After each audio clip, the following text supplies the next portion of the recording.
How are you guys? Mudsy here from Muay Thai Interviews again, and really excited to speak to my guest today. He's been instrumental in helping to promote Australian Muay Thai. He's done it all. He's fought Muay Thai, kickboxing, boxing, and fought karate full contact bare knuckles rules. He's won belts. He owns his own gym where he's the head trainer. He runs his own promotion called Warriors Way. He commentates at shows. He's been appointed Victoria Amateur Martial Arts Association, or the VAMA, vice president.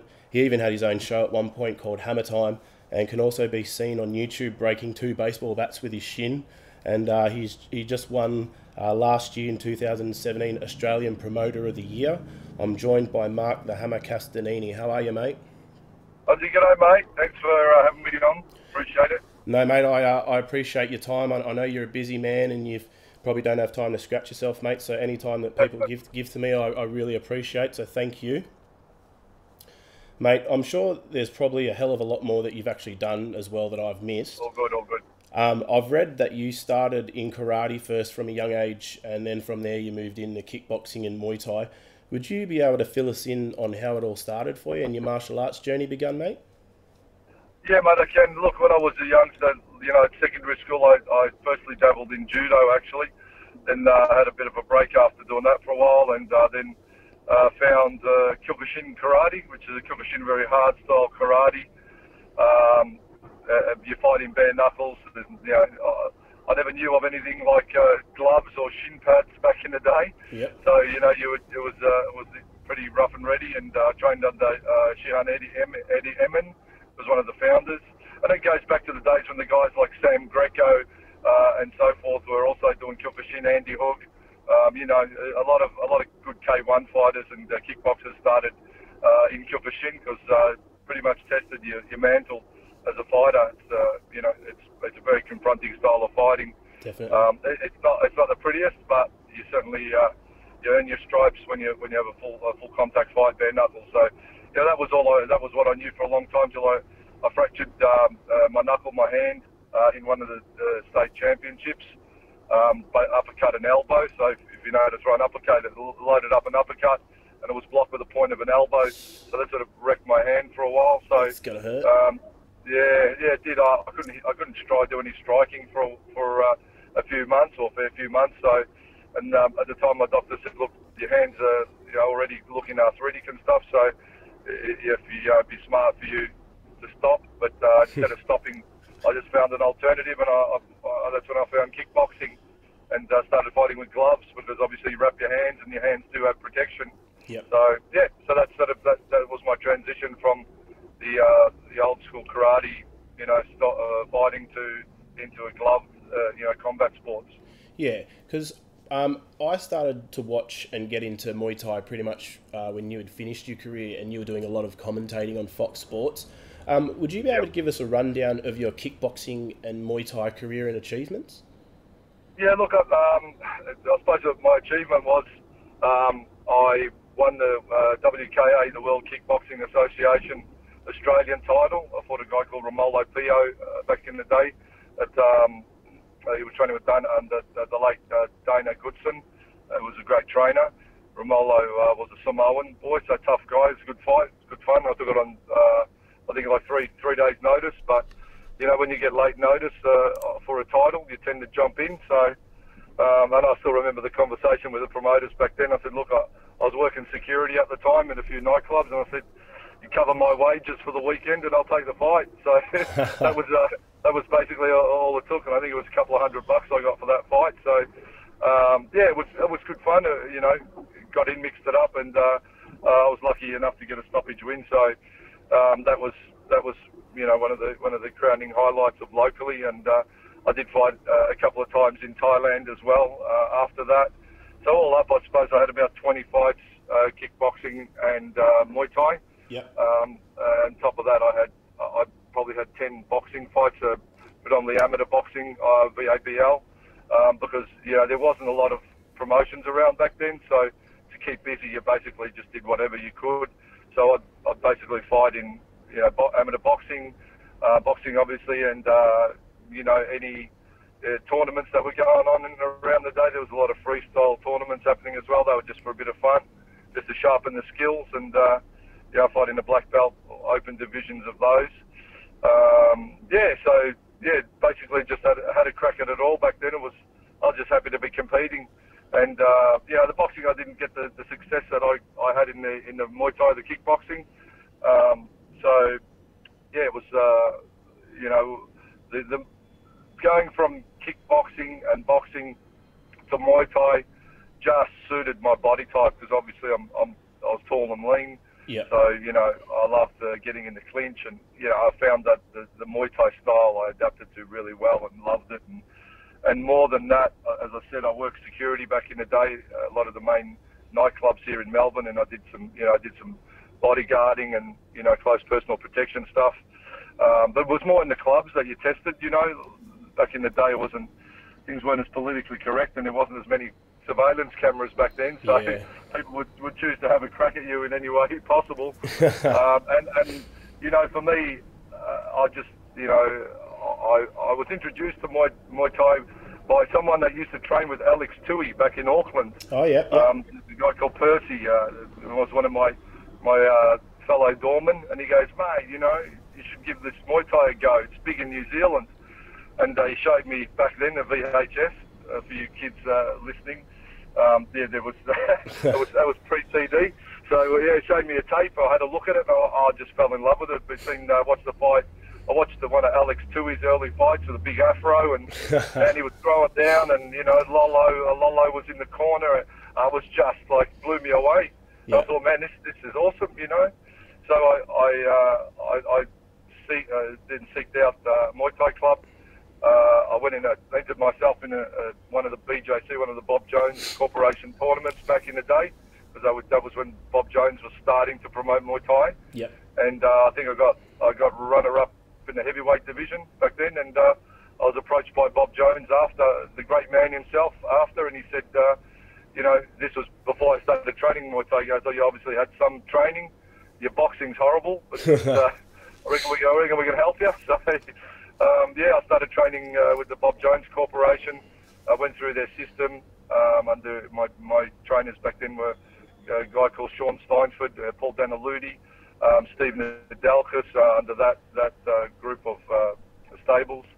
It was rough and ready, and then I got all the crew of bouncers that worked for me. Yeah. We all started training Muay Thai together, and used to smack on a bit, in the church halls and stuff wherever we trained, because there was nothing fancy back then. Yeah. And that's pretty much started my journey fighting kickboxing and Muay Thai. So, then when we just jump on the promotions wherever they were, East Side Promotions, Conversalis, Yakuza Promotions, Paul Majors doing promotions. There's a fair few local promoters going around, and I got onto a few of those cards. Thoroughly enjoyed the rush of fighting. But to be honest with you, I didn't have a big following. I didn't care. I'd take a fight. Generally, was the underdog. But I'd fight in the phone box, and pretty much fighting every weekend anyway when I worked on the doors of the clubs anyway. So, for me to fight with a doctor present and a referee was a bit of a luxury. Yeah. So it was the old days. Things were different, as I said. Political correctness gone crazy these days. We can't say and do shit, but back then it was whatever, anything went. Someone mouthed off to the coppers back then. They'd give them a smack and tell them to piss off. But now, the laws and all that are different. So it was a little bit Wild West back then, and worked security for guys like Dave Hedgecock and so forth. I worked at the strip joints in Melbourne, and worked at some of the clubs that.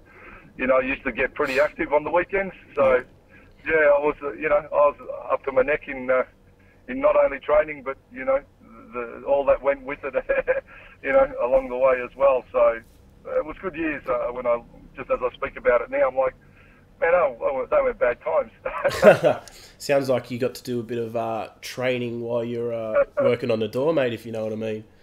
Well, as I said, it was, I don't condone fighting on the street as such. I've never hit anyone first. Yeah. I've always worked, and started from the bottom level rather than, I think people on the street these days, when you talk about one-punch stuff, and I know obviously Danny Green, Greeny's working hard on the Coward Punch program and all of that. Definitely. A lot of guys will punch you know, because they're scared. You know, it's that fear. Yeah. So they'll throw a shot at someone before something happens to them. So, you know, they shit themselves, and as a result, they throw a punch at someone. I always thought, well, you know what? I go to training. I'm getting smacked around at training anyway. So, someone throws a punch at me, it's not the end of the world. You know, it's so I always started from, you know, a position of okay, well, you know, this can go wherever you want it to go. Just, you know, you're better off. The best weapon you have is your mouth. So if you can talk down the fight and, you know, make someone see reason, that's the ultimate win. But if people, you know, people used to underestimate me. I was a tall, skinny kid, a bit geeky looking. So they're either going to fight a 130-kilo Islander that's standing on the door, or me, and I was always the obvious target. So, you know, I've got a head that looks like it needs to be smacked sometimes, I suppose. So pricks would always have a bit of a go at it. So yeah, you know, but you know, I suppose back then I had a few anger issues myself. So you know, it didn't worry me, the physical confrontation. I would never preempt one, but if it come my way, that's ultimately what I was paid to do. So you know, if it's going to happen, it's going to happen. There's no use to be scared of it. Definitely. And you know what? Your story of how you found Muay Thai with one of your security mates introducing you to it reminds me of how Mark Hunt found fighting.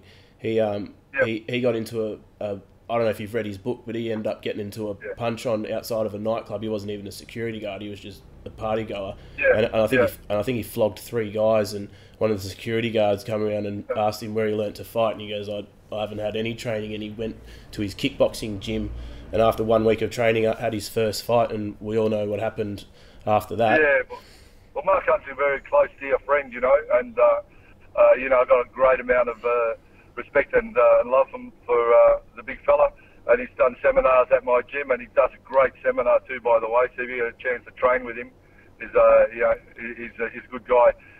But respect for Mark. So yeah, you're right. He's had very humble beginnings, and he's really rode the roller coaster from obviously K1 champion, dominated here, dominated in Japan, and wow, have a look at him now, UFC, and he's not scared to speak his mind, and is a straight up and down sort of guy, and I love him like that. He's a good dude, and he's someone that's been, you know, there's a lot of people in the sport that will say what they think is the right things, but it's not really in their heart. Yep. But Mark, yeah, he'll say, and you know, he'll do what he thinks is right, and he sticks by his convictions, and yeah, I've got respect for people like that. You know, there's a lot of crowd pleasers out there that'll say shit just to get, you know, just to get friends or likes on Facebook or whatever it might be. Yeah. But you can't. Sometimes you just got to stick true to what you believe in, and if people want to align themselves with you, they will. If they don't, well, you know, if someone doesn't like you, that's their problem, not yours. You know, so that's the way I look at it anyway. Definitely, and I myself, like you, I like people who are straight up and down, because at least you know where you stand with them straight away. There's no sugarcoating, as you said. There's no bullshit. You either get on with them or you don't. Yeah. It can't be. You know, in our industry, it's hard to be everyone's friend sometimes, because yeah, there's a lot of different beliefs, and you know, people are loyal to their teams, and you know, every trainer thinks he's the best trainer in the world, and they're doing everything right and all the rest of it. So, you know, respect everyone, and that's why at my gym, you know, I bring a lot of people in to do seminars, because I fear no one's knowledge, because if someone comes in and does something different to me and shows my fighters or my students something that's usable and communicates it well, and I learn from it, I'm still a student of the martial arts. You know, I may not be an active fighter anymore, but I still go to the gym and try and perfect my jab and my cross every night. You know, you look at guys like, you know, Floyd Mayweather or whoever they might be, and they go to the gym and they still throw a jab every session. They know how to throw a jab, but they just want to perfect that weapon. So when you start thinking you know everything, is when you come undone. You've got to be forever a student of the you know, the fighting arts to be, you know, to be bettering yourself. Mate, absolutely. And I know I'm probably going to say this wrong, but you just remind me of the saying that Bruce Lee says, I fear the man not that's done 100 kicks once, I fear the man that's done one kick 100 times. I know it was a 1,000, correct. I think, something like that. So yeah, it's 1,000. You up the number there, it's 1,000. I just need to add another zero. that's totally right. You got to hunt. As they say, jack of all trades, master of none. So all of that comes into it, and that's the danger now. I think a lot with MMA, where you've got a lot of young guys coming in, going, "I want to be the next big thing in the UFC," and they train, in multiple disciplines, and they do a lot of stuff badly rather than doing a few things well. So, and that's the key. You stick to the basics and do them well. And they say UFC as real as it gets. Well, as real as it gets is really self-defense on the street, because I've fought guys that have had no formal training that are just bloody hard tradies or just hard bastards. Yeah. And they'll come at you and they'll punch you in the face with everything they've got, and they've never been taught anything, or they'll just grab you and bite your freaking nose off. Yeah. That's as real as it gets for me. So it's when you're talking combat, you're talking if you're going to roll around and grab someone, you stick your thumb in their eye, bite them on the face, do what you got to do to get out of the situation you've got to get out of. Yeah. So there's reality fighting, and then there's sport fighting. A lot of people, I think, get confused where they start to train in a few things. I think, they can master things easily. There's not only the conviction to train and put your whole heart into it, but you also have to have a will to survive and just a will to win. I was never the most gifted fighter. I was horrible, to be honest with you, when I started. But you could hit me with anything, and I'd still be there. And I think I won a lot of my fights not because I was more skillful than my opponent, but just because I had a stronger resolve and probably a big heart to keep going on with it. So I'd just be doing basic stuff, but be totally committed to being in the fight.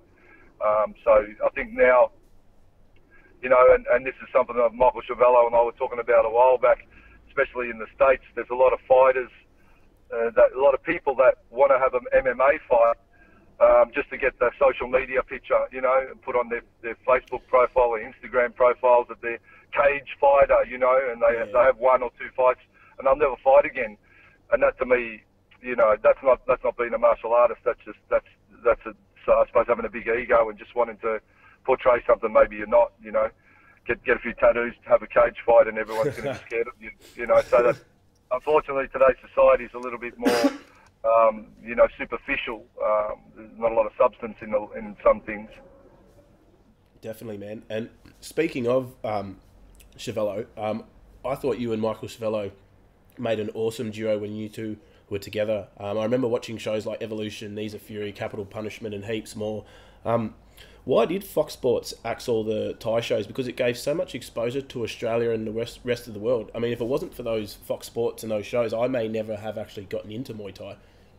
Yeah, sure. Look, going back to the early days, so Fox Sports, obviously, first there was, the commercial or terrestrial TV, so just the basic channels, Channel 7, 9, 10, ABC, SBS, that was, going back, that was all that was available on TV. Then cable TV was introduced to Australia, was a platform called Galaxy TV. That's right. Which then spawned Fox Sports. Fox Sports, set up strategic partnerships and contracts with, likes of Bill Morty. So Bill, through Jeff Fennick, got that initial contract to get boxing on Fox Sports. Then through a very good friend of mine, Dave Hedgecock, he had links with Bill Morty, and basically Dave approached, Bill and said, mate, can we get some kickboxing on? And Bill put it, then Dave rang me and said, mate, talk to these guys at Fox Sports. Let's put our case forward. So we went forward to the network. I flew up to Sydney, presented the case of how many martial artists there is in Australia, that it's actually one of the top 10 participant sports in the country. Said there's an audience for it. We were given an opportunity to put one sample show on. So we went along to a show back in the day, was sent off to a local show. It was basically myself and Michael Chiavello, who started to commentate at the same time. We were there with pretty much one camera and one microphone that we were sharing. Yep. And, away we went. It got put on TV. I think they got reasonable feedback from it, and hence the opportunity came for kickboxing to get on, and then Muay Thai, then obviously Fox Sports started to put out broadcast agreements with certain promoters. I helped with the brokering of that, and it grew from there. So your question is, why did it stop, or why did it die off? Yeah. That's a simple answer. UFC getting, $70+ million a year in licensing rights just took up all the budget. So, the UFC, immersion of UFC, and then Fox Sports signing a licensing deal with UFC, around 2012, 2013, that really made them be more committed. They invested so much money into that martial art of combat sport that everything else came secondary. Budgets had to be rejigged. At the same time, other networks were coming on board, so ratings started to drop because, with the immersion of social media and YouTube and all of that, there was really an oversupply of content. So people, rather than paying for content, now can get a whole heap of it for free. For free, yeah. Everyone's doing shows and stuff on YouTube. So supply and demand, a lot of supply, probably outstripping the demand. So there's still not, the audience of Muay Thai is okay, and kickboxing's okay, but the UFC audience is bigger. That's number one. There's more punters watch it because it's just become a behemoth in the contact sport.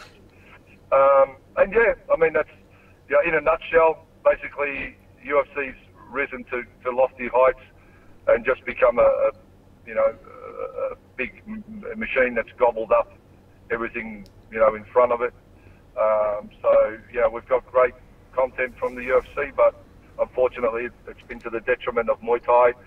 And then, there's other things that come into play with all of that as well. So, yeah. Mate, because I thought you and Chevello fed so well off each other. You were the cool, calm, collected one, and he was got excited and got real animated with his cracker of calls with his one-liners. They were awesome, man. I thought you two worked really, really well together. Yeah, look, Michael's been a dear friend of mine, obviously. My daughter's godfather and all the rest of it. So we've known each other. I've known him since he was in his late teens. So we've known each other a hell of a long time. We had a good friendship, and you got mates that you have good banter with. Yeah. Well, that was us. The only thing was we were doing it on TV in front of thousands of people. Yeah. But it's like I suppose your brother or your sister or whatever. You have banter, and then you always have opposing our thoughts on things. And none of it's taken to heart, but often he'd go, I think he's going to win, and I'd say, man, what do you know? Yeah. And Michael actually trained with me for a while, so actually, when he was around 20, 21, he was actually my first student when I started training people. So I used to train him in the backyard, in my garage at the time, and put him in a tournament. He did all right in one of those all-style tournaments as well. So we went through together. I said, if you're going to commentate the sport, you might as well actually know what you're doing. So, that sort of brought it all together as well. We had a good, brother, younger and older brother-like relationship that worked well for us. Yeah, definitely, and he's doing well for himself over in the States now. Anyway, no, he's actually back in Australia now, and he's back now. The lead commentator for one championship. So he's doing all the one championship fights now. Oh, sweet, good on him. Maybe I'll have to hit him up and see if he's keen for a chat later on down the track. Yeah, but no worries.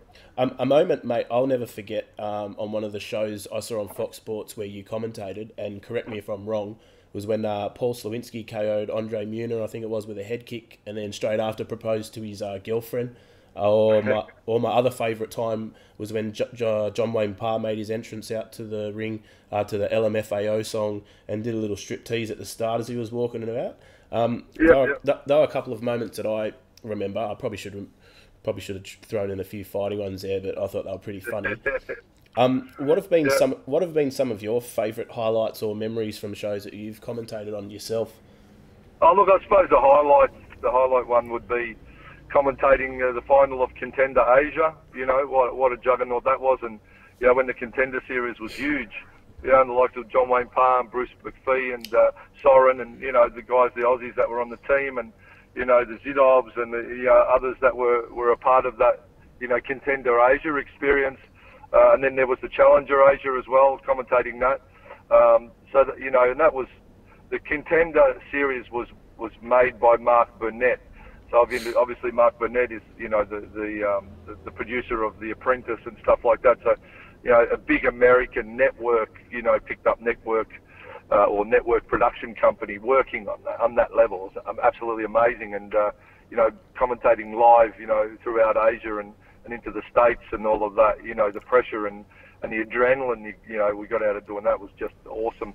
You know, the big evolution shows, you know, the Evo shows, you know, the walkouts from Daddy Cool and, you know, Brett the Butcher, and, you know, some of those walkouts are just amazing, you know, the production and, you know, the amount of effort that went into the evolution shows by, you know, Nugget and Josh Sexton and the team. You know, those guys are really the early pioneers of big shows here in Australia. You know, some of the Tarek Solek events, you know, Tarek as well, doing big kickboxing events.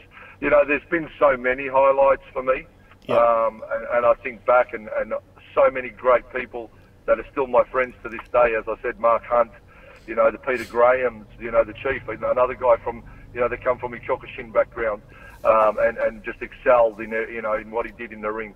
You know, commentating the likes of the San Grecos, you know, like in the big stadiums, you know, you're talking, you know, 10, 15,000 people.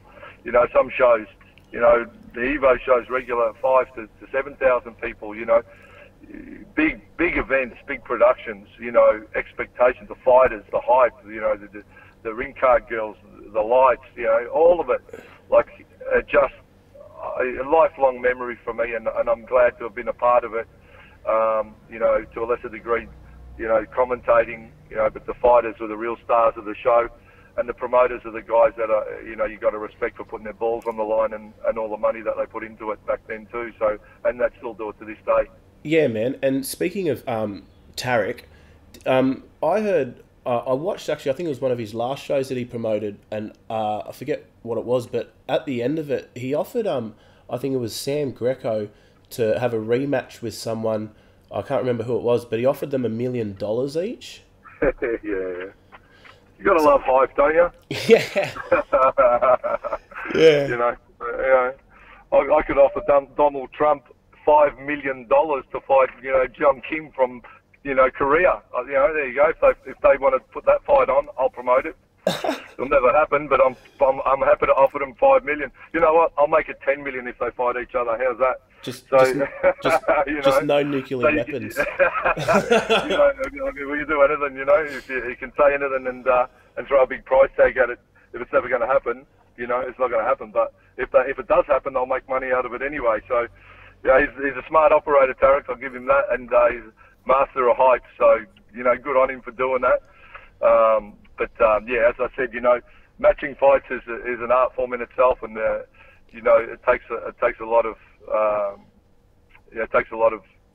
negotiation, and obviously you got to have respect to get both fighters in to make a good show as well. Yeah, man, and just to highlight how cool the Foxtel days were when we did get to see Muay Thai, and how cool the shows were. I even remember in the commercial breaks, in the segments just before we went to commercials, you would always do like a little breakdown of a little move in between. You had your partner, and I always remember to this day your question mark kick, the one you taught and you set up, and me and my mates would like see your moves, and then like we'd practice it on each other in the lounge room.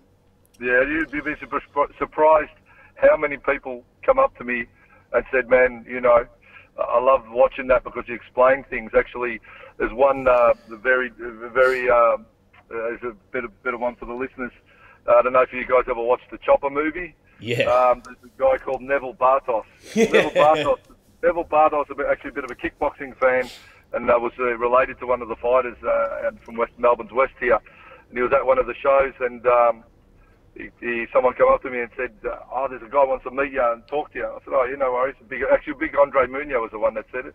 Yeah. And the next thing, you know, this guy comes up and he goes, "I don't know if you heard of me. My name's Neville Bartos, and I love watching you on TV because you explain shit." So, I Yeah, thanks, man. Yeah, and I actually end up, having a beer with him later and having an interesting chat with him. And but he was one of many people that used to come up and go, we watch the Thai boxing and we wonder, what's the funny things on their head and what's the music and what do they, how do they score and why do they do this and why do they do that? Yeah. So basically, we were on a network that had a lot of everyday people watching Muay Thai, and to be honest, half of them didn't know what the hell they were watching. They just seen two blokes smacking on, and when they got into the clinch, they're like, "Oh, why are they cuddling for?" Yeah. So it was important to try and be authentic with what I was explaining and say, this is why they do that. This is how you do this. And I'm by no means an expert or the best in the world or anything like that. But you know what? I was at the time was the only person that come up with the idea to do it, and had the ability to display it, of a reasonable quality, and communicate what was happening, so people could watch the sport and understand it, and go, oh, okay, I get it now. And then that grew interest and passion from some people for Muay Thai that absolutely had no idea what they were watching previously. So that's sort of how that came about. Yeah, definitely, man. And it was cool. Like, you just don't see anything like that these days. It's just, you see the fight, then it's the end of the round, goes to commercial, and then it cuts back. Yeah. So yeah, I just wanted to point that out because I thought that was really cool, and that was something that I always remembered being a little kid. Yeah, thank you for that. No problems, mate. And also, you own your own gym in Melbourne called Hammer's Gym. It's not just a Muay Thai gym, but you do everything from BJJ, boxing, and just your general fitness and weights as well. Yep. First, would you be able to tell me how you got the nickname Hammer, and tell us a bit about your gym and what you guys do? Yeah, sure. Look, the moniker, the nickname, came from one of my fellow doormen at the time. When I started fighting, we're standing on the door, and he goes, "Oh, you having a fight?" And I'm like, "Yeah, I'm a fight." And he goes, "Oh, what's your fight name?" And I said, "No, I don't have a fight name." And he goes, "Oh, you got to have one." And so it was the fellow called Jared Liston, a good friend of mine. He's actually a school teacher now. So he's like, "Oh, I reckon, call you Hammer." And there's a few things that used to happen back in the day, and you're hammering this and you're hammering that, and it wasn't always about fighting. So, that's sort of how that name came about. And he's like, "Oh, I reckon that fits you," and he was a bit of a boxing, like a boxing nut. Guy knew everything there was to know about boxing. So he goes, all the boxing used to, great boxers had names. So, that's sort of how that came about. And it just sort of stuck, and then, I suppose, from my fight name, I thought, well, from my fight name transition to my commentary name on TV.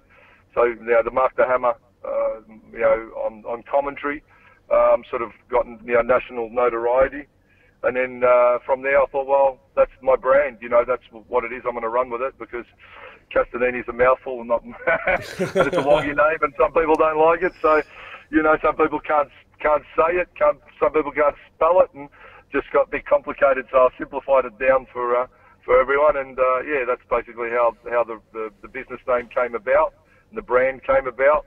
And I feel blessed that I've had the opportunity.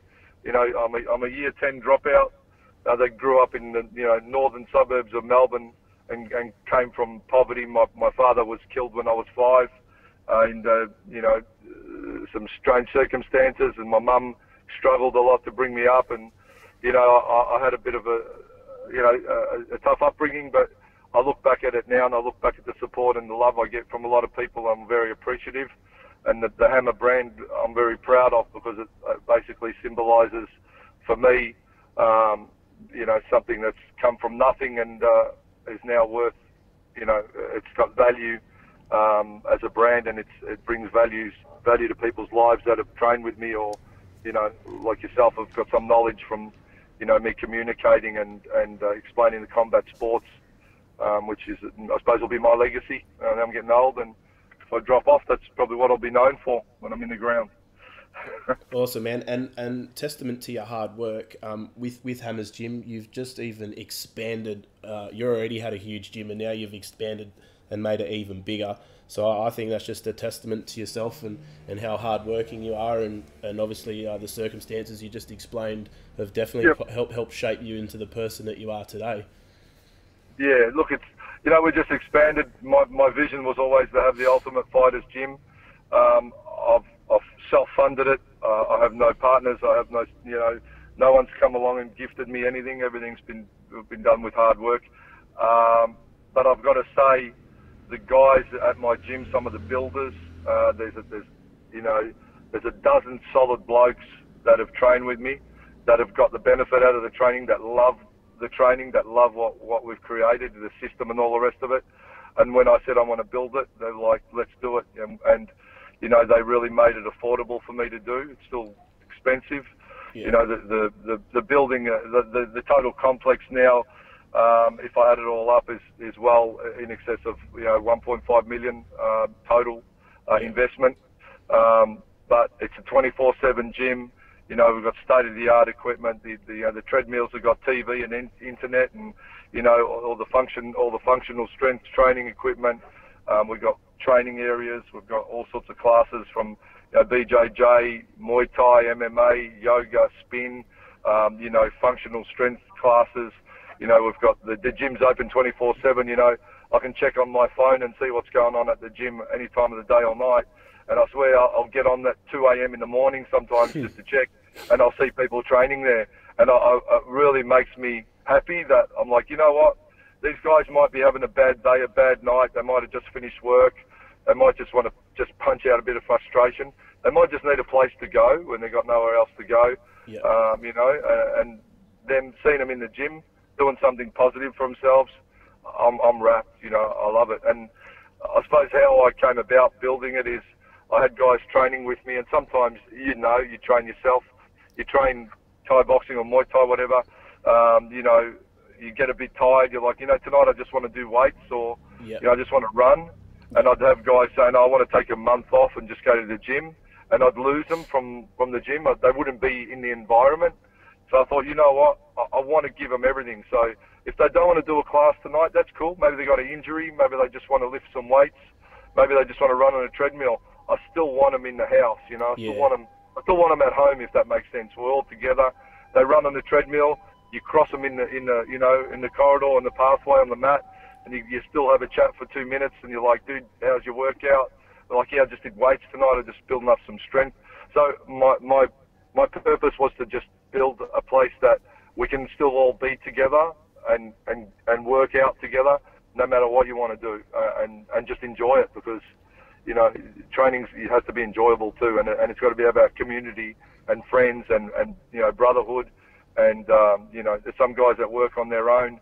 They have no contact with people through the day, so they come to the gym just to socialise with like-minded people. Yeah. So, and that's really what I'm proud to create. It's good to have champions. It's good to have good fighters, for sure. But it's good just to have people that love being at the gym with each other, just hanging out. That's what I enjoy also. Definitely, man. And it sounds like you got it down pat, because rather than, like, as you said, you might have a fighter that just wants to hit the weights or something for a day or a week or a month or whatever. They're still in that environment, whereas you're not losing them. They're not going to a conventional weights gym, so they can still do the weights, but they could probably still look over and still see, the class, the Muay Thai or BJJ or whatever it is that they like to train, and it's still in the back of their mind, so they're not forgetting it. Definitely, and I encourage, whenever anyone listening or listening out to this, if you're from interstate and you come to Melbourne, please, come down, be my guest, come in, have a session. It's not going to cost you anything. Come down. If you're from interstate, I'd love to have you in there and come and experience the place, because that's what it's built for. It's built for people to come in and enjoy. Yeah, and mate, one thing I wanted to ask you was, I noticed with the Muay Thai side of things, you have gradings with different colour singlets, meaning different levels. How does that all work? Because if I'm being completely honest, I always thought of that as more of a money thing. Only because... And haven't I caught my fair share of shit about that over the years? But I get where you're coming from. But you know what? This is how I justify it, and there's some big things happening with it. Every traditional martial art has a hierarchical grading system. Everyone that trains in a martial art and commits to a long period of time deserves recognition, deserves to be respected, and deserves to sit in a position of I suppose, not only authority, but in a position of being able to pass on knowledge to others. Yeah. So, you know, you can have a fight career. So let's go through the process. So, you know, 18, 19, I start training, I have a few fights. I get to 28, 29. My body's a bit busted up. I've got no more fighting career. What do I do then? Do I stop training? Do I leave all that knowledge and move on to something else? Do I sit at home on the couch and get fat, you know, with my missus and watching telly or whatever? You know what? The gradings, like every martial arts system, people have to have structure. They have to have direction. They have to have goals. They have to have reward. And that's exactly what gradings do. Yeah. So my fighters all have to train in a graded class. I don't give a shit whether you're a world champion, you come to my gym, you do classes, you're just like everybody else. Yep. You know, you go to some gyms, oh, like he's the champ, you can't, you know, he trains on his own, he's got to have this. No. You train because you're just another person in the gym and you've got to work in with everyone, from a first timer to a high rank. My champions that I've created with my system, which people laughed at me and said, you can't do gradings in Muay Thai, that's not how you train fighters. Well, you know what? I took fighters, my first fighters, we didn't fight in Australia. The first two guys I took that went through my system, I thought, we're going to go to Thailand and we're going to test my system in Thailand. And they both won. They both won. We fought at Chawang Stadium and they both won. So I thought that the pressure test is going to be fighting Muay Thai in the country of Muay Thai against Thai fighters. And if you're a hack, you're going to get found out. Well, these guys went through my system and won. And that you know, validated in my mind how structure and teaching has to work. So the gradings, for me, is giving people short attainable goals. So after 3 months, you get tested. And the gradings are not a matter of pass or fail. They're a matter of a checkpoint in your technique. So how I work it is they're taught a certain amount of techniques: jab, cross, jab, cross, a push kick, leg kick, you know, straight knees, round elbows, certain amount of offensive and defensive methods, basic footwork. Then they're tested on that. Then we go, okay, now you're going to learn higher kicks. You're going to learn more variation of punches, or blah, blah, blah. So the techniques are taught to people in layers rather than throwing everything at them and it's a sink or swim. Because, you know, you build a house, you start from a foundation and then you build a skyscraper.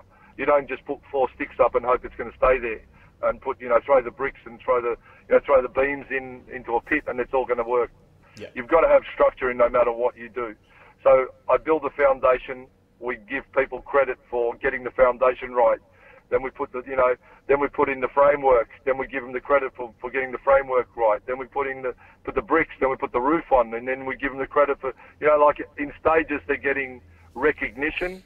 They're getting checked off with their technique to make sure they have good balance. They have good understanding of what they're being taught. They get pressure tested in the grading. So they have to execute everything, you know, and I expect it to be 80% right. That's what the goal is. Yeah. The critique, so someone sits there and watches them, watches what they do, writes down what they're doing well, writes down what they're doing not so well, gives them that sheet at the end of the grading, so they get their certificate of recognition, they get their rank, which signifies where they sit in the whole system, and they're given feedback on what they're doing well and what they need to work on. So that all takes time, you know, and that all takes effort. And it's not just about the money, it's about encompassing everything and giving people recognition along the way to achieving whatever they want. Because, you know, if I've got over 1,000 students, I've got 5 fighters. Yeah. So does that mean, you know, the other 995 people I shouldn't worry about? They should get no feedback. They should get no validation to what they're doing. They should get no, you know, credit for knowing how to execute kicks and punches properly. Some people just don't want to fight. They just want to do technique well and be able to be recognized for that. So, you know, as I said, karate, kung fu, BJJ, Aikido, the list goes on. They all have gradings. So is Muay Thai so arrogant to think that it's above all of that? Or is it just that no one has put structure to it? So having said that, you know, I'm working with something at the moment called the Muay Thai Systems International, whereby there's a structured grading system put in place for gyms that want to take it on. Yep. There's a basic framework that the trainers work around. They can add and take away from that as they will.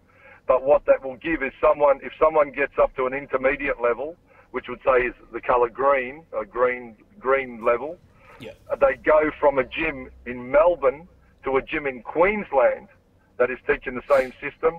That instructor and those students automatically knows where that person slots into the organisation. Yeah. Just like if I'm a Kyokushin, blue belt, and I go to South Australia, I walk into a Kyokushin club, they go us, and they go, you're here, because that's your level of understanding. That's where you fit.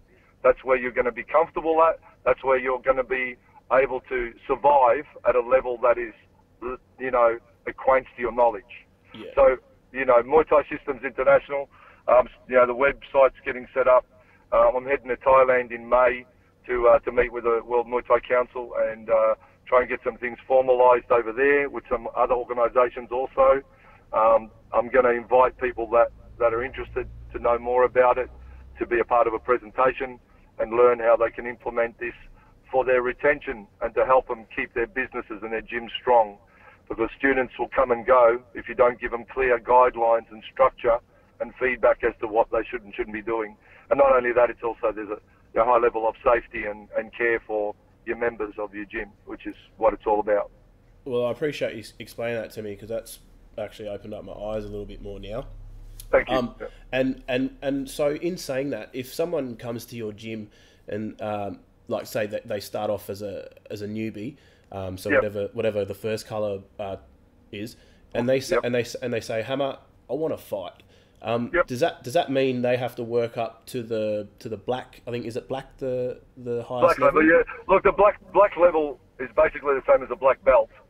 Some people are like, you can't have fucking belts in Muay Thai. That's rubbish. You can't have belts. And I'm like, aren't you nice and open-minded? Yeah. So, you know what I mean? You can't have a belt. Obviously, you don't want to wear a belt, but you can wear a top that signifies that you're of a high rank. That is a visual.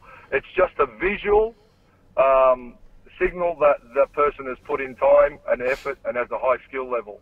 So, for me, my students come into my gym as beginners, and they'll know if someone comes up to them wearing a black or a brown level, that there's someone that's been in my system for at least 4 to 5 years. Yeah. And has a good working knowledge of technique, and that can help them and explain to them what is right and wrong and how to do things. So, you can do that, or you can walk around with a top that says trainer. What's the difference? Yeah. They're all systems of recognition. So people laugh and go, you can't have a black belt. Well, does that mean you can't have a top that says trainer on it too, because that makes you a wanker? Yeah. I don't know. How far do you want to go with the garbage that people will ridicule things they don't understand or they're not capable of doing? That's what I've found in my life. So, get the knowledge first. I've had Wayne Parr, I've had Nugget McNaught, I've had Stefan Fox, the head of the World Muay Thai Council, I've had Soren, I've had, a host of other world champions sit and witness my gradings. And at the end of it, they've all gone, that was freaking awesome. That was solid, They've all appreciated what I've done. And many have also implemented grading systems into their gyms as well. So I was once laughed at and ridiculed. And it's funny because a lot of people, that I won't name, that laughed at me are now trying to copy what I'm doing. So, it's sort of funny how life works out, yeah? Yeah, so I guess what I'm just trying to ask is, does someone need to be a certain colour for them to fight for your gym? The colours only signify a skill level. Okay. So if they want to fight, they have to come in and they've got to be able to survive the sparring, the work ethic that they've got to have that I expect, which is, if you come in to train for a fight, you expected to train 5 days a week. Am I right? At least, yeah. So if you train 5 days a week, you'll progress through the system also as well. So if you have a good work ethic, you can fight. If you have a good work ethic, you can grade. The two go hand in hand. Do I have to be black level? No. I've had guys fight that are not black levels. Yeah. Ultimately, you want to have a black level ability to fight, or else you're going to get your ass handed to you. Yeah. But it takes 5 years to get to a black level with me, 4 to 5 years. I don't expect people to train 4 or 5 years before they have a fight, but I do expect them to have a very strong work ethic, listen to what is said, You know, work in with everyone from the first timers to the champions at my gym. You have to work in with everyone. You got an ego, don't come to my gym. You got to come in, yeah, or a bad ego, I should say. Everyone's got ego, but if you've got one that you think you're the best, then you should command all my attention or all my trainers' attentions, because you're going to have one fight and you're going to get your Facebook photo, and then you're going to leave me at my gym and take my 20 plus years of knowledge and piss off somewhere else and tell your mates how good you are. Yeah. Why should I give that to anyone? Come to my gym, train hard, work in with the beginners, work in with the fighters, work in with everyone, become a part of the community, show me loyalty, show me commitment, and then you'll fight. You don't bring that to my gym, don't bother coming to my gym. Mate, thank you very much for clearing that up. That's definitely cleared a lot up with me, and probably people listening to this, it's cleared a lot up with them as well. And mate, you also run your own promotion called Warriors Way, which is where I met you once. Yep. How long has that been going on for, and what made you decide to start promoting as well, as if you weren't busy enough already? Mate, I've been involved in promotion since the early 90s. A lot of people don't know that. When I was working at Blitz magazines, obviously I started International Kickboxer magazine some years ago. When I was general manager of Blitz Publications, that was International Kickboxer was an idea I come up with as a result of a section we had in Blitz magazine called Ring Talk. Going back in the day, it was a kickboxing section in the martial arts magazine. So Kickboxer spawned from that. And as such, Blitz Kickboxing Promotions, you know, we promoted, you know, guys back in the day. You know, we did the Rumble at the Radisson. That was early 90s. That was probably 1991, 92 was really when I started promoting. So I've been promoting for a while. I had a break, and then a good friend of mine, Carl Draper, who owns Hangar 4 Industrial Strength and Fitness, we decided to start promoting. And I thought Warriors Way is a pretty cool name. Every promotion's got to have a cool name. So, you know, you've got to be a warrior. You've got to have a certain way about you to fight. So that was how Warriors Way was born. When we started promoting, man, that was, well, over 10 years ago now. We were doing MMA, we were doing boxing, and we're doing kickboxing and Muay Thai all on the same shows. Government legislation now doesn't allow you to do that.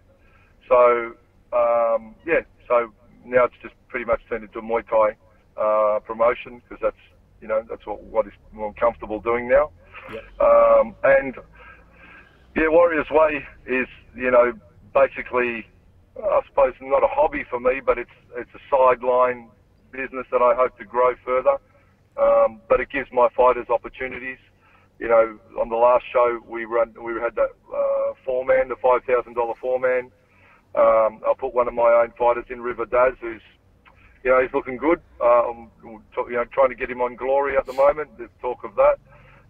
So creating opportunities for my fighters on my own promotion, and then, you know, working with Lion Fight Promotions in the States as well. Obviously, they're a partner promotion in the States. So I work with Scott Kent from Lion Fight. You know, we've run qualifiers to get fighters over to the States to fight on Lion Fight Promotions. So look, it's basically a pathway to bigger and better things for fighters on a local level. Down the track, I'm looking at locations in central Melbourne that are quite big, that I hope to host bigger shows in the future. But at this point, I've got my next show scheduled for October. So I'm doing just 2 good shows this year, and next year we'll see what happens. But you know, it's a passion. I enjoy doing it. But there's promotions. If you think you're going to become rich doing or make a load of money promoting fights, you're greatly mistaken, because there's been many a show that, you know, we've walked away, you know, with little to no money at all, and my shows are about a $50,000 investment for each show. So I spend a lot, and I make a little. The return is sometimes less than 10%.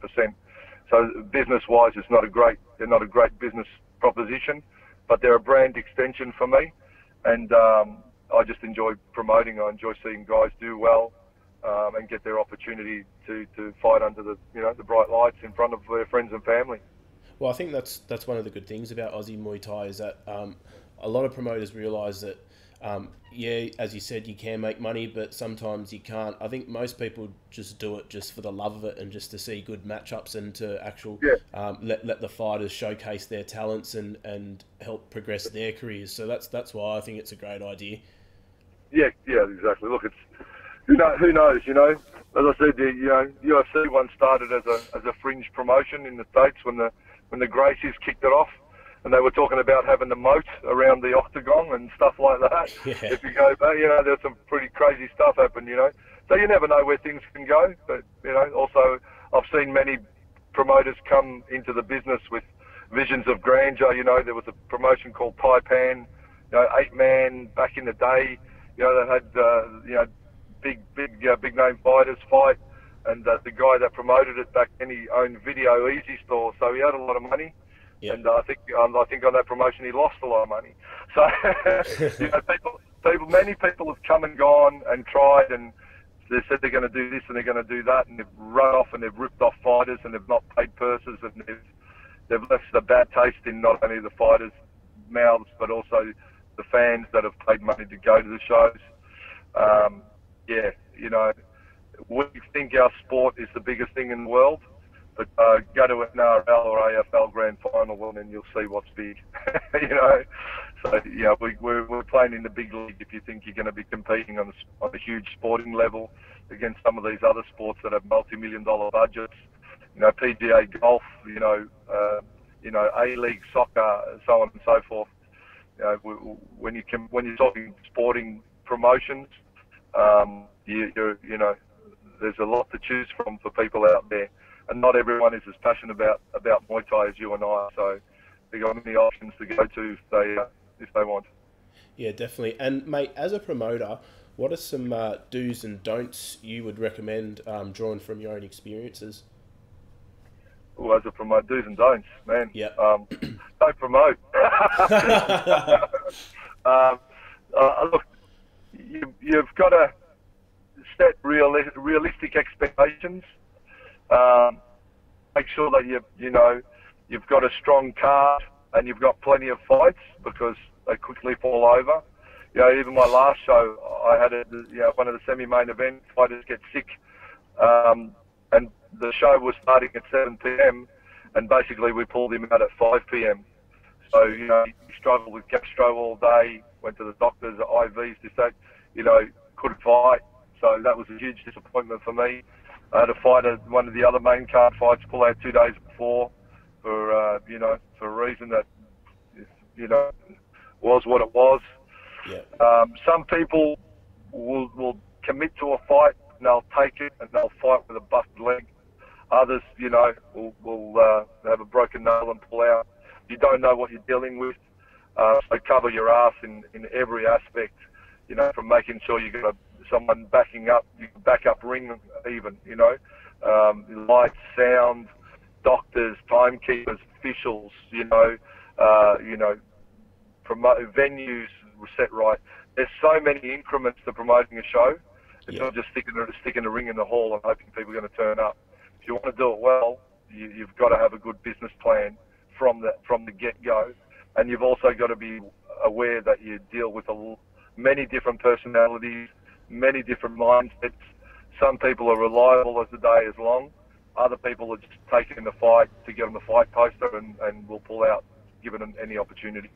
So you got to set yourself up for disappointment sometimes too. Do you know what that just reminded me of? Where I actually met you was, you probably wouldn't remember this, and I don't expect you to, but it was actually after Chris the Butcher Harrington fought Tomo from PTJ. Oh yes, I do remember. Yeah. I met you when I was out the back with Andy and Tomo and Lyndon. We had a couple of beers, and I remember you were telling me, I'm not going to mention names because I don't even remember the guy's name, but there was a Kiwi fighter. He come on, and I think he was the semi-main event or whatever it was, and he actually came. You were telling us he came over, and he was like 5 kilos overweight. Yeah. And you actually come over and we had a chat, and you're like, at what point do you sort of say, okay, you can try and lose the 5 kilos, or mate, are you going to be able to lose 5 kilos? Like, do you let him sit in a sauna for bloody 4 or 5 hours or however long it is? You were sort of hinting at there's a thin line between making weight and fighting and making weight and doing it properly sort of thing. I think he ended up making weight, or he maybe been a kilo over. But yeah, when you said that, I remembered that. I remember that our conversation about that. Yeah, look, it's, you know, you've got duty of care as well, and this is where, you know, I've seen all the trends with weight loss and water loading, and you know, people are doing all sorts of crazy things. But the one thing that's funny, because I was just talking to the doctor today about it, I've almost got an ethical dilemma about, you know, promoting, because I don't like to see people get hurt, and it's a bit of ironical because they're fighting and that's the objective of the game. But if two combatants are well prepared and they get in and they're well matched, it'll be a good fight, and hopefully people get through with you know, the least amount of damage. But it is a sport where your sole objective is set at knocking someone out, I suppose. Yeah. But having said that, you know, boxing's in the Olympics, combat sports are in the, you know, age-old sport as well. It's just about being smart, and so trainers and fighters have to be educated, because sometimes losing 500 grams, it's not going to make you win or lose a fight, but it could give you long-term medical issues that you don't want to have. You know, you don't want to be, you know, 60, 70 years old and have all, you know, stuff happening to your body because of things that you've done when you were 20 or 30. You've got to be mindful that, you know, you live a long life and you want to get through the best way you can.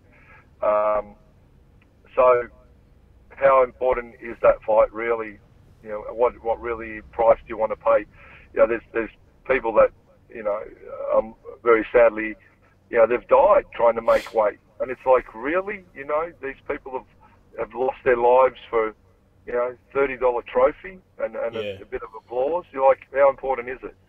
So, you know, I think one camp in Queensland that I was made aware of, they got the best idea. They're like, you know, this trainer trains his fighters to be fit and ready. Whatever they walk around at is what they fight at. Yeah. So if they can't make weight, they don't fight, and they've got to be ready to fight at any given time. And geez, isn't that the ultimate test of commitment and professionalism, you know, rather than trying to drop 5 kilos or 4 kilos 24 hours before, which can't be good for your body long term, you know. So I just think as a sport, we've got to get smarter. You know, there's so much medical data and there's so much information now, more so than when I was fighting. You know, as I said, the things I was doing when I started my martial art career, if I did that to my students these days, I'd have lucky to have 2 people in my gym. Yeah. You know, it was verging on barbaric. It made me strong as hell. Mentally, I thought I could walk through walls, you know, and I was 10 foot tall and bulletproof. Like, mentally, I was stronger I've ever been. But my body was pushed to the ultimate limit. And, you know, sometimes we're not made for that. So back to your original question about losing too much weight, no, I beg fighters to be a little bit smarter in how they cut weight, and I implore their trainers to be educated in what they're doing, and think, you know, if you couldn't do it to yourself, don't do it to your fighters, you know, and just be smarter with it, you know. That's where having a boxing your way in on the day, so you know, there's not too much of that as well. So there's so many variations to it all.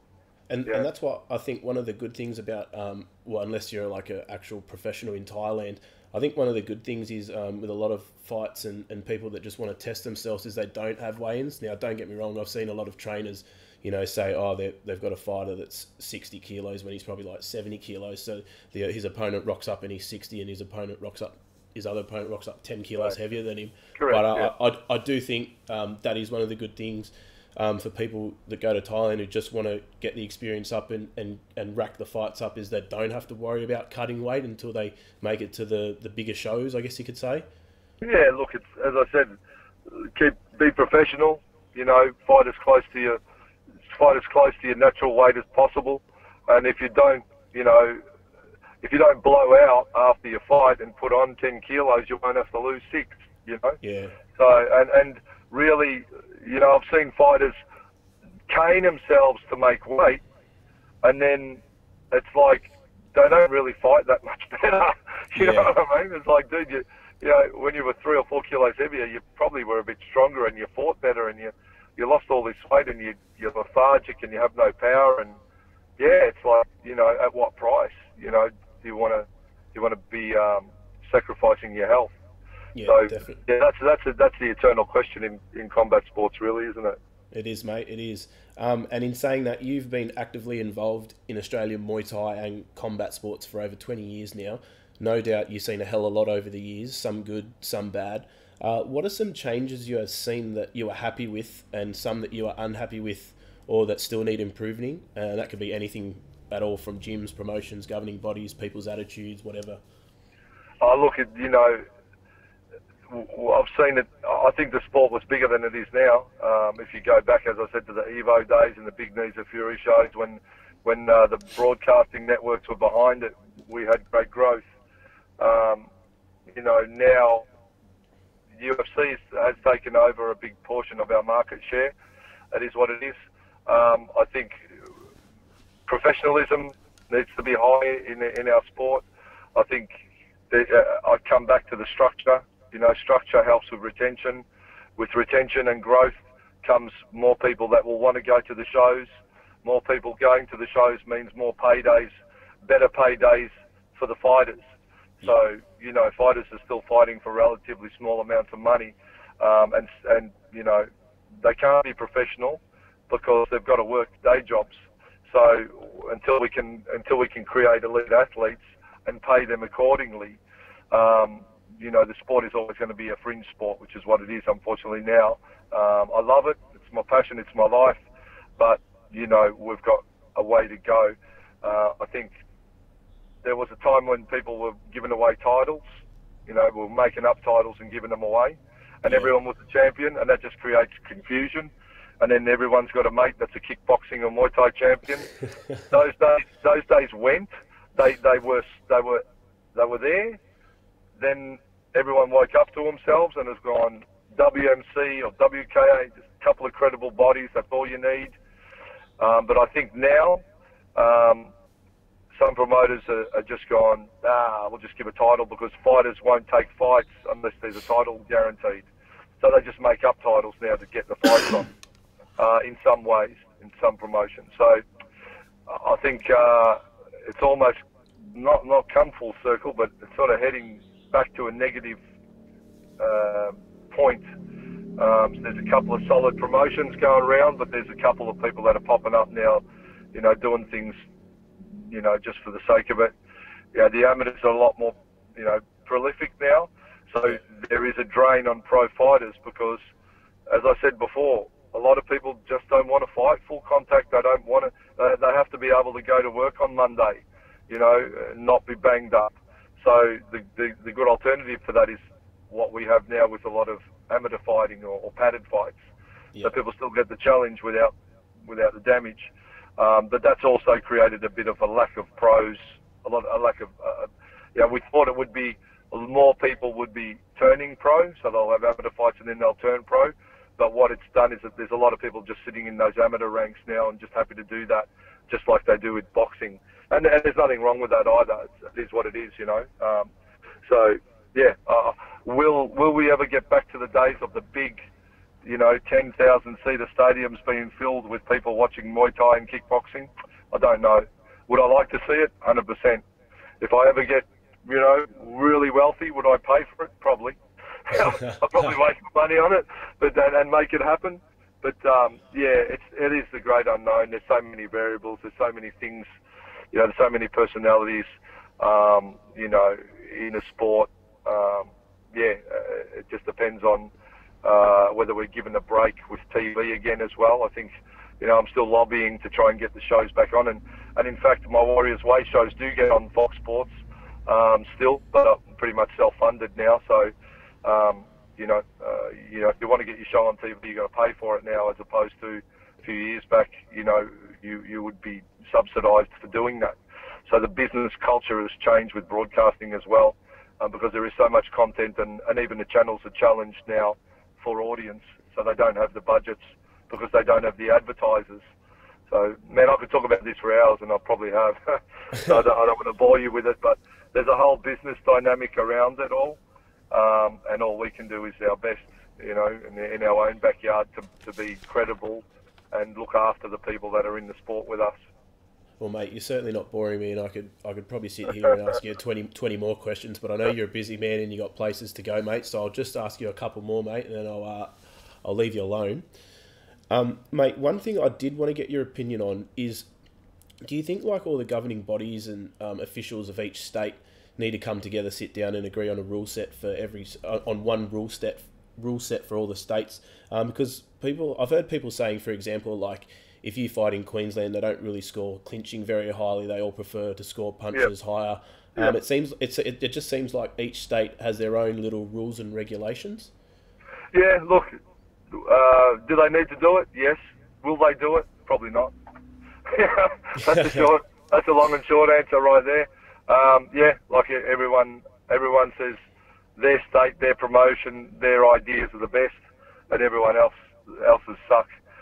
So getting conformity and getting everyone to agree on something that has some credibility is a lot harder than it seems. You know, the WMC and Muay Thai Australia are working hard to make that happen now. I'm happy to help with that wherever possible. But there's always going to be people that have differing opinions and will do things different.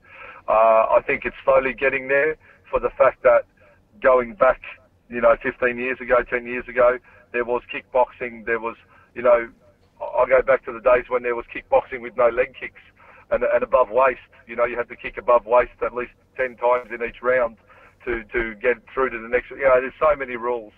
Yeah. Then there was the international rules, the low kicks. Then there was full Thai, and then there's mod Thai, and do I think there should be mod Thai? Definitely. People are like, if you're going to fight Thai boxing, you got to go and fight elbows. Really? Well, give me your kid and let me throw your kid in, and I'll get one of my fighters that knows how to elbow, and I'm going to elbow his face off. And you're still happy to do that to someone else's kid? Yeah. That's how I look at things. Duty of care. They're not getting $10,000 a fight, so you got to look after them. Kids are fighting for nothing. So do you want to bust up their noses, smash their sinuses, give them busted eye sockets? I've got fighters that have had to have, staples put through their skull because they've had their eye socket smashed with an elbow and got, freaking $500 for the fight. Really? You want to put everyone in with elbows? To some people I say, fucking wake up to yourselves. You're not doing it, so don't expect other people to do it. There's trainers that'll say, you got to do this and you got to do that. But you know what? They've never done it themselves, and they probably wouldn't do it themselves. And if they have done it themselves, they probably wouldn't let their kids or their relatives do it. So let's get real. Don't get ahead of yourself. Look after people, grow the sport. Have a proper program that brings people through. Some people may have a fight and never want to fight again because it's not for them. Do you want that to be because they get a bruised leg, or do you want that to be because they get a fractured skull? You tell me what's right and wrong. We're not in Thailand. We don't bet on fights. The culture's different. So, as I said, wake up to yourselves, half you people. So, yeah. And also, we don't have the gambling, so it doesn't sway the outcome of the fights. That's right. And you know what? I've probably got another few hundred people that don't like me now as well, so bring it on. Well, mate, not everyone likes what you say, and I've got to say what I feel, No, and that's why I wanted to interview you, mate. And that's why I like to interview most people, because they don't sugarcoat things, and I myself don't sugarcoat things. So it's better to. I think they're more honest. People like you and I, we're more honest when we swear and don't sugarcoat things anyway. Mate, and as if you weren't busy enough already, what have you got lined up for the rest of 2018? Mate, as I said, I've got a Warriors Way in October. We're doing a battleground amateur show around the 8th of July, which is, a good pathway for the guys that want to turn pro. I'm, as I said, working with Muay Thai Systems International to bring across that credibility with the teaching and the structure for gyms to help with their retention. I'm doing okay with it. I make a living out of what I love, and I think I'd love to share that with other people, that want to do the same, that can offer, credible, quality teaching and training for the everyday person, not just the fighter. I want to sort of spread the message and show that Muay Thai is not only a great martial art and a combat sport, but it's a great physical activity that helps, that can enrich people's lives and help with depression. People get depression and all that because they don't have do enough physical activity. They don't have the camaraderie of a gym. They don't have friends, Well, we all have that. If you train, you go to a gym, you got your mates, you got your trainer, you got your support group, everything's there, and what a great thing it is. And I'd love for that to be more available and for people to have open minds to, to creating that more and more. And the more people doing it, the more it'll benefit us all, So that's, I'm working on that this year, the Muay Thai System International thing I said. I'm developing a website, which is something totally different. It's another business that I'm working on. I've got some property and finance things that I work in. And I'm working on also trying to bring back Hammer Time Fight Show. So that's it's all happening as well. So the Hammer Time Fight Show, I'm proud to say I'm the only fighter in this country that's ever had his own TV show. Yeah, boy. Weekly show. So, I was proud of that. It took me 7, nearly 8 years of campaigning to get the powers that be at Fox Sports to allow me to create that show. As I said, unfortunately, the budget got cut when the UFC took the funding. But I'm looking at hopefully, maybe even self-funding it and bringing it back. If not as an online show, but maybe giving it to the network even potentially, if they'll have it. But with a twist, I've got some big surprises in store. And this year at my gym, I've got probably the biggest seminar I've ever had with one of the biggest names in the UFC coming to my gym. So there's some big things happening this year at Hammer's gym as well, with the seminars. I want to bring in the best of the best into my gym to be a part of it, to see what I've created and to share their knowledge with not only my students but everyone in Melbourne that wants to turn up and come and check it out. Oh, I'm excited, mate. I remember Hammer Time, Thursday night, 7:30, wasn't it? Yeah, it had a couple of spots, but that was where it's at, yeah. So, awesome, mate. Yeah. And mate, if people want to follow you or they want to get in contact with you in regards to your gym, your promotions, if they just want to get in contact with you in general, have you got like Instagram or Facebook or anything where people can get a hold of you? Yeah, man, I've got obviously Facebook, my Facebook, Mark Hammer Castagnini. Instagram, Mark Hammer Castagnini. There's also Hammer's Gym page. There's Warriors Way page. Warriors Way's got some good, I want to check out some of the Warriors Way fights. There's a few of them up there. I've got predominantly I'm on Insta and Facebook. That's where I put most of my updates out these days. So yeah, I'd love to hear from anyone, and if whoever's listening to this, if you agree, flick me a message and say good day. If you don't agree, flick me a message and say you don't agree. That's all good too, yeah. So I'm always happy to have a spirited debate with anyone. That's all right. Good genuine conversation is never a bad thing, and even if people disagree, it's when they just give you one-word answers or they don't want to discuss it. They just say their answer, and then everyone else and everything else is wrong, and then they just shut down. Yeah, I've got nothing to hide, man. I've got nothing to hide, and I'll share my experiences, and I'll share my stories and my journey with anyone. As I said, I'm not the best, never been the best, never claimed to be the best fighter in the world, but I do think I'm up there as a serious contender when it comes to communication and promotion of the sport. So that's where I see myself as being the most, being the best value these days, and also, with teaching, I love it. I still train pretty much every day and teach every day, and I still get a great amount of joy, seeing people come in and love the training. It really is I suppose, my life journey. Awesome, mate. And mate, just before I do let you head, is there anyone you wish to thank or give a shout out to? Yeah, anyone that's listened to this interview from the start to the end. I'll thank you for listening. But yeah, look, anyone that's helped me in a positive way, all my friends and family, and you know, all the members of Hammers Gym, past and present. You know, a lot of love. Everyone that's watched Fox Sports and enjoyed the coverage and listened to the commentary, had a laugh or disagreed, thank you for watching. And Fox Sports in particular, just for making it all possible for me and everyone I've worked with at the network as well. They're golden people. And hopefully those days will return at some point. So, yeah, just anyone and everyone that's in the sport, you know, I respect and I appreciate everybody that follows our sport.